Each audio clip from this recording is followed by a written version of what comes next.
Hi, this is my channel Economics Made Easy by Sumaira Sharma. There are so many business types. Sole trader is one of them, and sole trader is the simplest form of business where there is only one owner.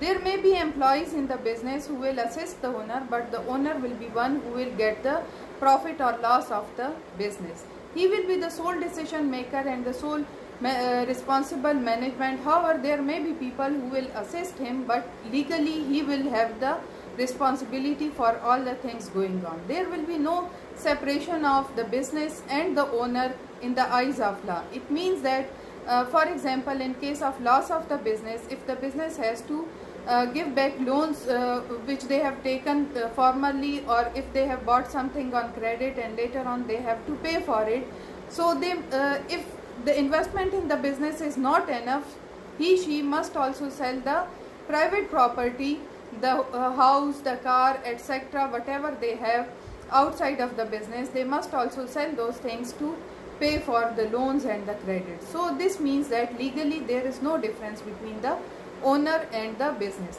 but it's the people's own choice whether they run the business in their own name or whether they choose to have some other name for their business. Better to get registered that name, and it depends on the country where they live in, that with whom they have to register. Usually it is registered with local authorities. In Pakistan it is also registered with FBR. In different countries it may be with Customs and Revenues Department. Even with companies offices, the sole traders may also be registered. So it depends on the country. Sole traders don't usually last forever because sometimes the death of the owner occurs and the family may not be involved in the business affairs. So later on the business may be finished, or if they get some more capital, it may be evolved into a partnership or a company later on. So it's not a long-term business, and usually the investment is lower, so the profits are also lower accordingly.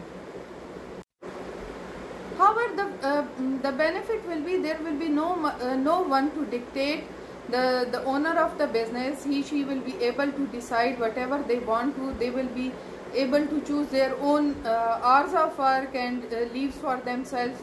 But if they get leave, or if they choose lesser number of hours, to whether they are working from home or online or from their offices, so if they choose to have more leisure, then their business may lose. Sometimes the sole traders also have some consultants with whom they consult, and then they decide for something. They may make loss or profit due to the decisions taken with the help of the consultants, but they will be solely responsible for their own decisions, whether they have got suggestions from other or whatever. So the responsibility is solely with the sole traders. In short, sole trader is a good type of business if someone is happy and contented with a small scale of business. Otherwise, there are some other types of businesses which I am going to discuss in other videos. Thank you.